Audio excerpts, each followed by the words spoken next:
Hoy vamos a analizar un caso aterrador que te dejará impactado. Así que mira este video hasta el final. El cuerpo de una joven mujer fue sacado de las aguas oscuras y turbias del canal. Esa misma noche se identificó como Irene Garza. El informe oficial del forense confirmó que Irene había sido atacada. Su cuerpo presentaba señales de moretones, probablemente de naturaleza defensiva. Un golpe en el lado izquierdo de la cabeza, lesiones en los brazos y abrasiones profundas en la espalda, lo que indicaba un posible arrastre o contacto con una superficie rugosa. El médico forense también observó que las uñas de Irene estaban parcialmente rotas, lo que indicaba un intento desesperado de resistir o aferrarse a una superficie. Sus piernas presentaban cortes y abrasiones menores, consistentes con contacto con escombros o un banco empinado. Sin embargo, la causa principal de su muerte fue la asfixia. No se encontraron signos de estrangulamiento con manos o un cordón en el cuerpo. No se hallaron señales de juego sucio, pero los investigadores dejaron el caso abierto, citando que posibles pruebas podrían haberse lavado debido a que el cuerpo estuvo en el agua. Queridos espectadores, tenemos las mejores historias de crímenes en nuestro canal. Para no perdérselas, asegúrense de suscribirse y por favor, denle me gusta al video. En el corazón de Texas, en la ciudad de McAllen, ubicada a solo unos pocos kilómetros de la frontera mexicana, a principios de la década de 1930, la vida fluía según un ritmo familiar. Largos y calurosos veranos, campos de algodón más allá del horizonte y conversaciones pausadas en español en los porches de casas donde generaciones vivían bajo el mismo techo. Fue aquí, el 15 de noviembre de 1934, donde nació una niña que estaba destinada a convertirse en un símbolo de un comienzo brillante y fuerte. Irene Garza.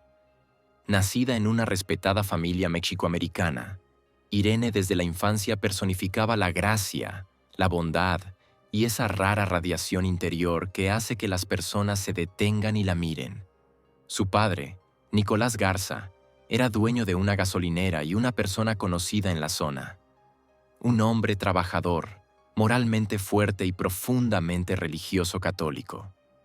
Su madre, Josefina, era una mujer callada pero fuerte, que se dedicaba a su hogar y a la crianza de sus hijos. La familia vivía modestamente, pero con dignidad, criando a sus hijos con amor, honestidad y respeto por la religión. Desde muy temprana edad, Irene mostró una sensibilidad asombrosa hacia los demás. Los recuerdos de los vecinos pintan el retrato de una niña que, incluso en la infancia, era un alma adulta. Ayudaba a su madre a cocinar, cuidaba a los más pequeños y nunca pasaba de largo ante la desgracia ajena. Los maestros la recordaban como una estudiante diligente, dotada de una rara combinación de disciplina e inteligencia natural. Sus cuadernos siempre estaban ordenados, su letra era elegante, y sus ensayos a veces parecían más maduros de lo que uno esperaría de una estudiante. Sin embargo, Irene no solo era inteligente y amable, sino que también era hermosa. No era llamativa ni desafiante, pero tenía precisamente la belleza que viene desde el interior y se refleja en una sonrisa, en la manera de caminar, en la mirada. Cuando caminaba por el pasillo de la escuela, los chicos se enderezaban y las chicas la buscaban para pedirle consejo o simplemente estar cerca de ella. Pero a pesar de la atención, Irene nunca se volvió engreída. No tenía arrogancia. Era la chica a la que todos respetaban, tanto maestros como compañeros. En su adolescencia, su popularidad solo aumentó. Estaba activamente involucrada en la vida escolar, desde el consejo estudiantil hasta el voluntariado en la parroquia.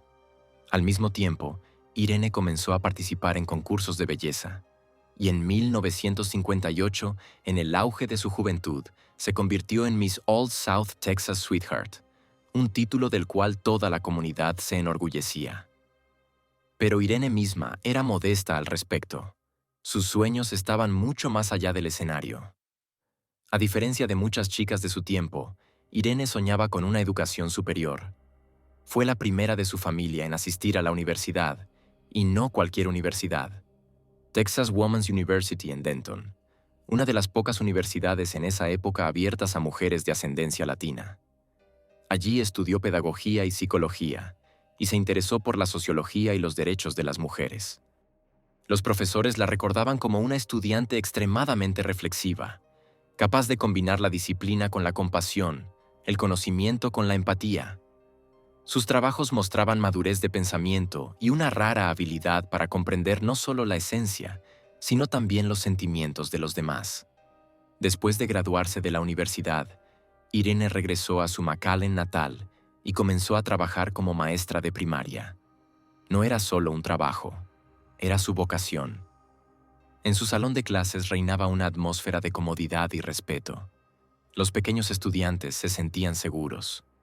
Los padres confiaban en ella para cuidar a sus hijos sin la más mínima duda. No solo enseñaba, sino que inspiraba.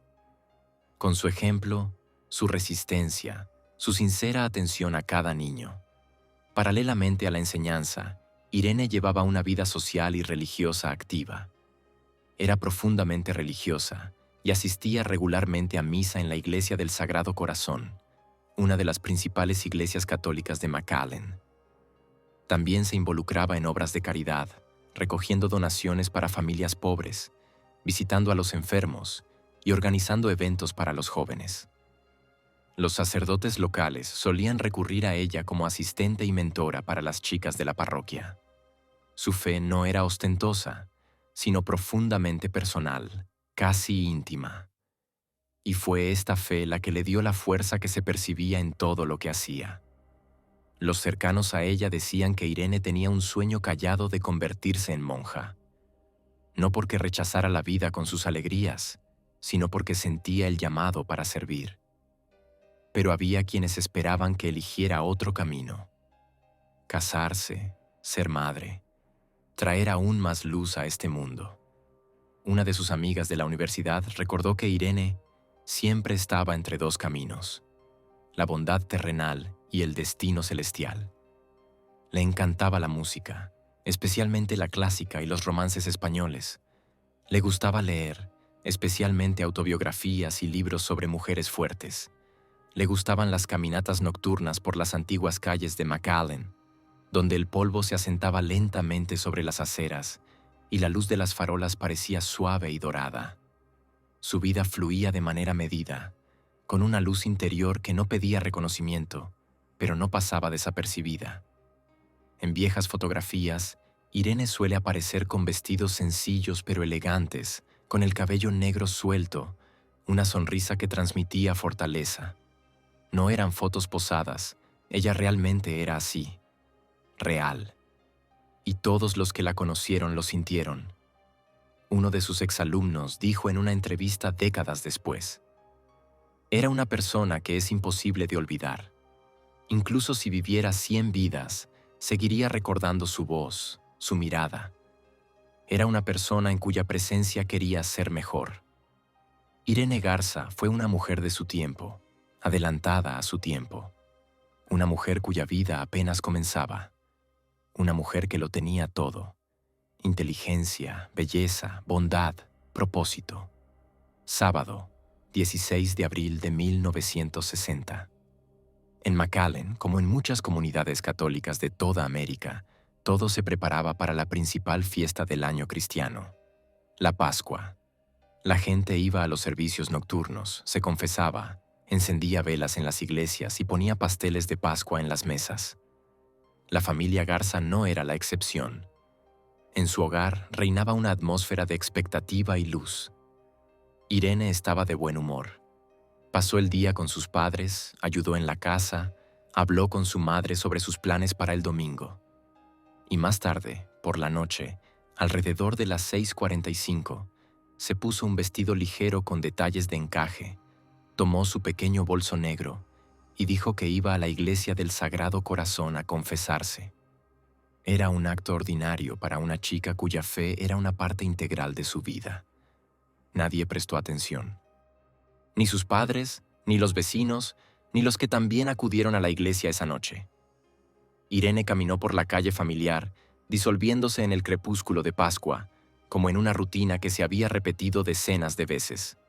Cuando pasaron 2 horas y Irene no regresaba a casa, su madre comenzó a preocuparse. Al principio, en silencio. Debe haber quedado para el servicio nocturno. Luego, con ansiedad. Los padres comenzaron a llamar a amigos, a visitar a vecinos y a conducir hasta la iglesia. El templo ya estaba cerrado. El padre de Irene sintió algo que desafiaba la lógica. Un miedo profundo, casi animal. Para la medianoche, nadie había dormido en la casa Garza. La noche pasó entre llamadas ansiosas, súplicas y finalmente, al amanecer del 17 de abril, la familia reportó oficialmente la desaparición de su hija a la policía. Desde ese momento, la paz de McAllen se rompió.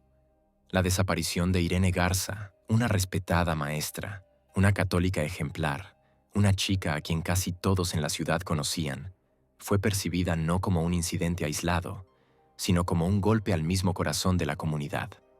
La policía comenzó a buscar casi de inmediato. Los voluntarios distribuyeron volantes, entrevistaron a los residentes locales, patrullaron las calles y peinaron los campos a lo largo de la carretera. En menos de 24 horas, su foto apareció en el periódico local con el encabezado: Maestra joven desaparecida. ¿Ha visto a Irene Garza? Las primeras pistas surgieron casi por accidente. Se encontró un zapato de mujer negra en el río, cerca de las afueras de la ciudad, exactamente igual a los que Irene llevaba esa noche. Más tarde, a unos 30 metros del agua, se halló su billetera negra y ordenada. Solo contenía un artículo: una tarjeta de membresía de una comunidad religiosa. La policía ya no tenía ilusiones. Irene no se había ido por voluntad propia. Con cada día que pasaba, se hacía más claro que algo terrible estaba sucediendo. El 20 de abril se hizo otro descubrimiento espantoso. A unos kilómetros de la ciudad, en un área cubierta de cañas a lo largo de un canal de riego, un adolescente que montaba una bicicleta notó algo extraño en el agua. Se llamó a la policía. Al principio, todo lo que se escuchaba era el susurro de las cañas, el viento y un silencio inquietante. Pero pronto, el cuerpo de una joven fue sacado de las oscuras y turbias aguas del canal. Esa misma noche se identificó como Irene Garza. Para sus padres, fue un momento indescriptible. Un pueblo acostumbrado a una vida medida ahora se miraba al espejo y no reconocía su reflejo. Una maestra, la señorita Garza, conocida como un ejemplo de castidad, calidez y bondad, fue encontrada muerta en un cuerpo de agua. No fue solo una tragedia, fue una violación de lo sagrado. Una tragedia que parecía arrancar el velo de las ilusiones que durante décadas habían protegido a la comunidad del sentimiento de que el mal podría estar cerca. Una autopsia realizada poco después del descubrimiento dio una imagen más clara, aunque aún aterradora, de sus últimas horas. El informe oficial del forense confirmó que Irene había sido atacada. Su cuerpo mostraba signos de moretones, probablemente de naturaleza defensiva. Un golpe en el lado izquierdo de su cabeza, lesiones en sus brazos y abrasiones profundas en su espalda, lo que indicaba que había sido arrastrada o había entrado en contacto con una superficie rugosa. El forense también observó que las uñas de Irene estaban parcialmente rotas, lo que sugería un intento desesperado de resistir o aferrarse a una superficie.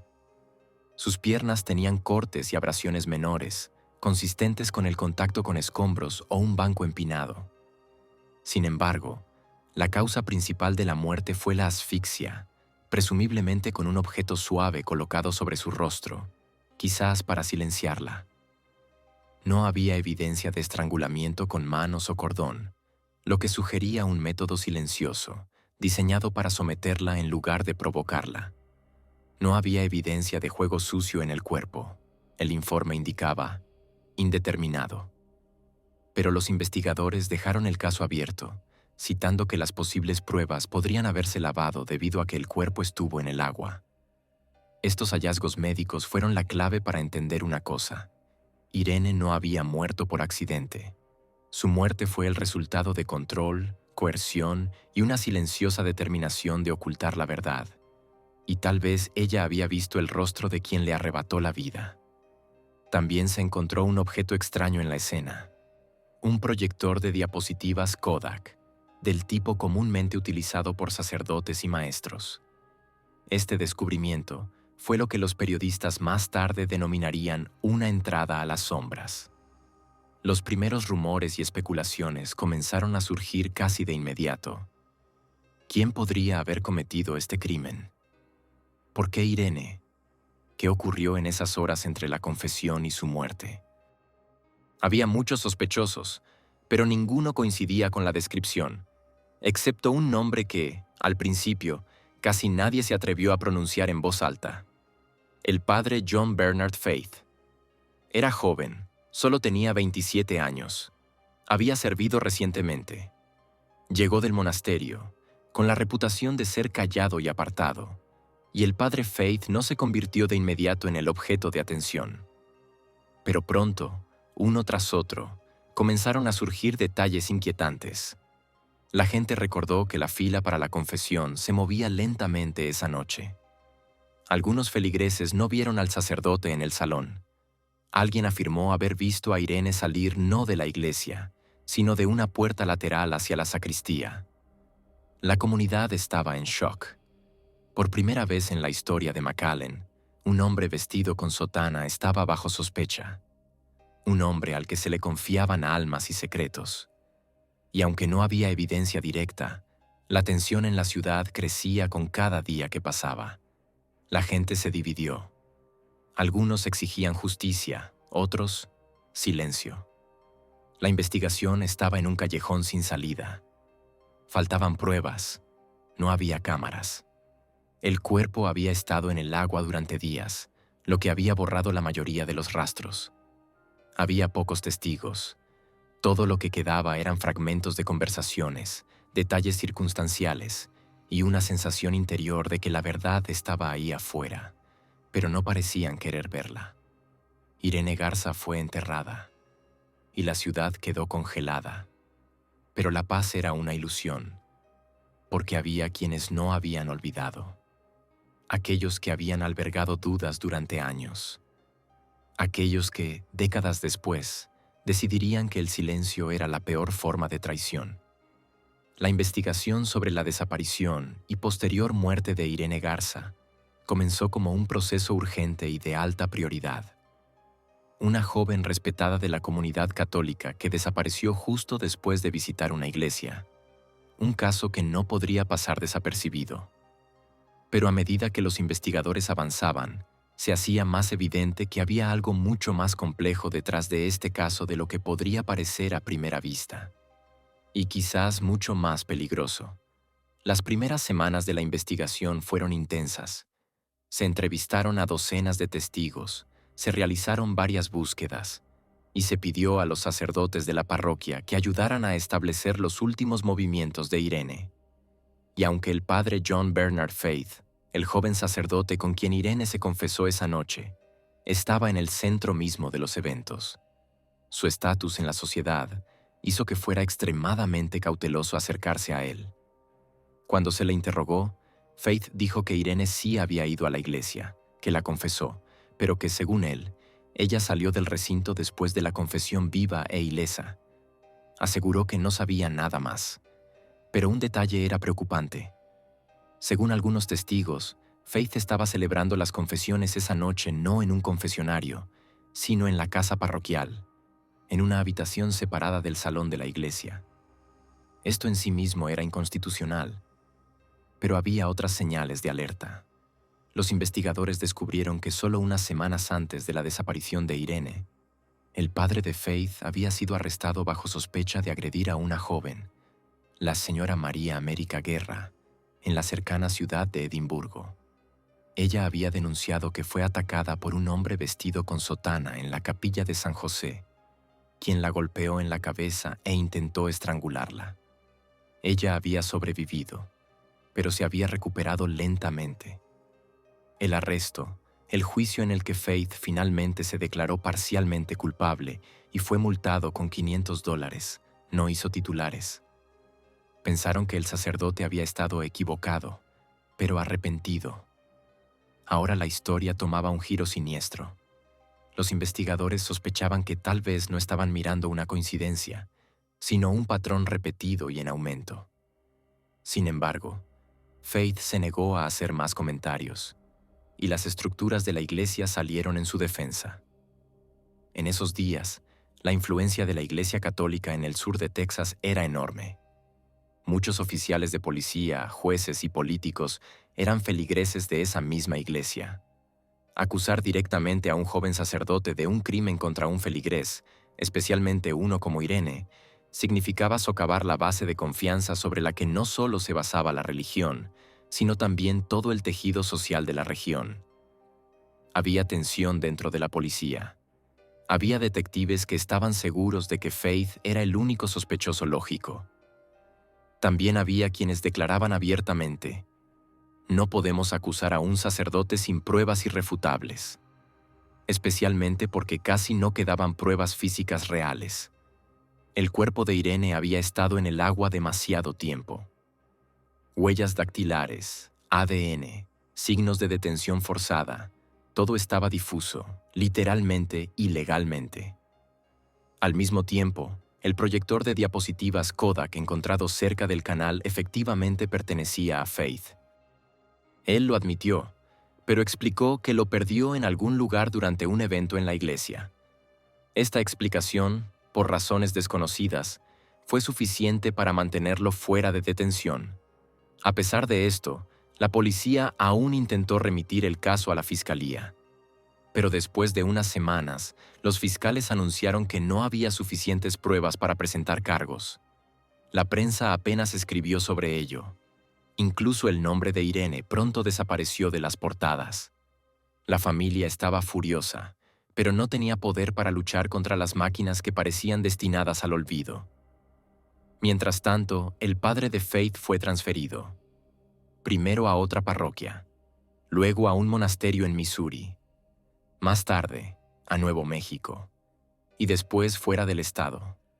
Vivió una vida tranquila, no observada, durante las siguientes décadas. Luego dejó la iglesia, se casó, tuvo hijos y se convirtió en trabajador social.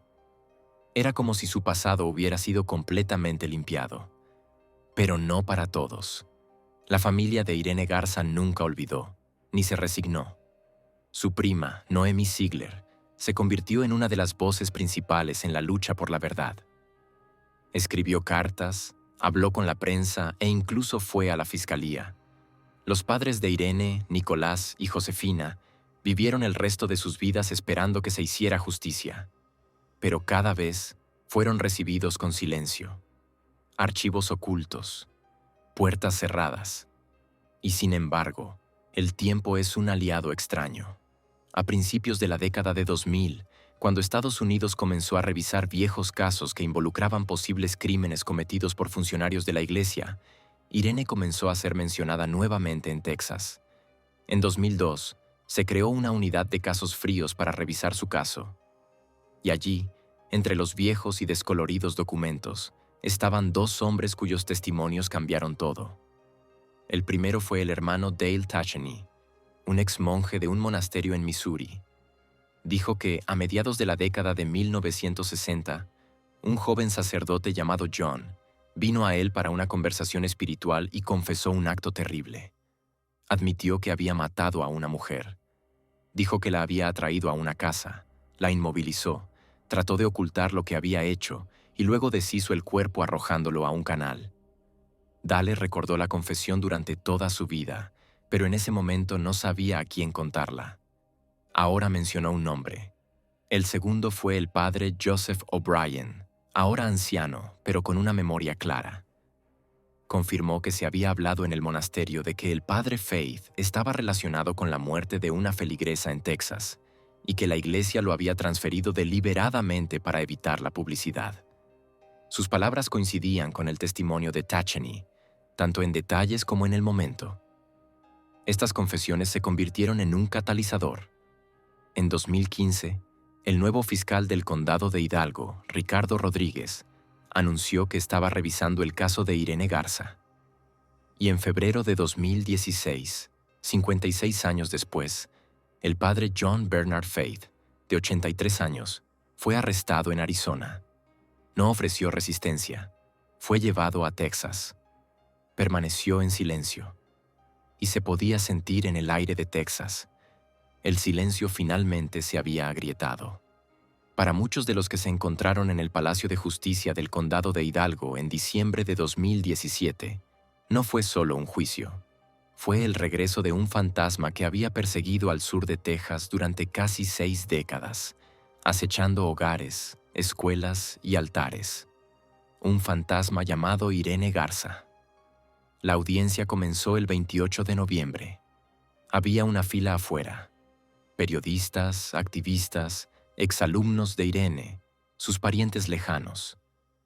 No había suficientes asientos en la sala del tribunal. La gente se agachaba a lo largo de las paredes.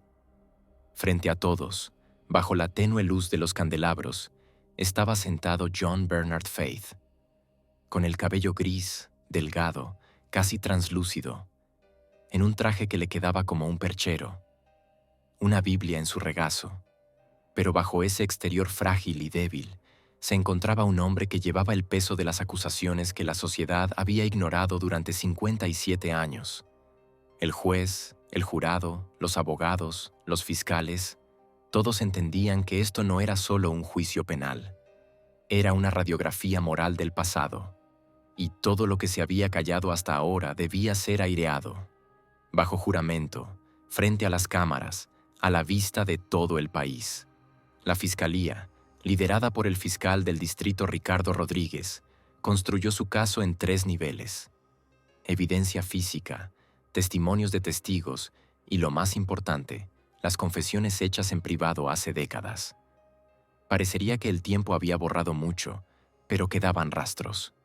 El eslabón más importante de la Fiscalía fue el hermano Dale Tacheni, un exmonje, ahora anciano. Se sentó en el banquillo de los testigos, le dieron un vaso de agua y, sin mirar hacia arriba, comenzó a contar su historia. En la primavera de 1963, 3 años después del asesinato de Irene, llegó un joven sacerdote llamado John a un monasterio en Missouri. Había sido transferido después de una crisis espiritual. Unas semanas más tarde, durante una conversación privada, John confesó: había matado a la mujer. Dijo que después de la confesión en la casa parroquial, perdió el control de sí mismo. Primero intentó sujetarla, luego silenciarla, luego deshacerse de ella. Dijo que tiró el cuerpo al agua. Dale recordó que después de esa confesión, sintió como si una sombra se hubiera asentado dentro del monasterio. El siguiente en hablar fue el padre Joseph O'Brien, otro hombre anciano que había estado presente en la investigación interna del monasterio sobre el caso en 1963. Confirmó que sí, un sacerdote llamado John Faith había confesado el asesinato. Sí, la dirección de la iglesia había decidido no ir a la policía, sino transferirlo. Dijo ante el tribunal: fue una decisión de la que me avergüenzo toda mi vida. No hablé porque tenía miedo, y ahora hablo porque ya no puedo permanecer en silencio. La sala del tribunal escuchó en silencio. No hubo susurros, ni tos. Solo el suave zumbido del aire acondicionado, el chirrido de los lápices de los jurados y la voz tranquila del testigo que ahora se liberaba de una carga de toda la vida. La defensa construyó su línea fríamente. Dijeron: no hay pruebas físicas. No hay ADN. El crimen ocurrió hace casi 60 años.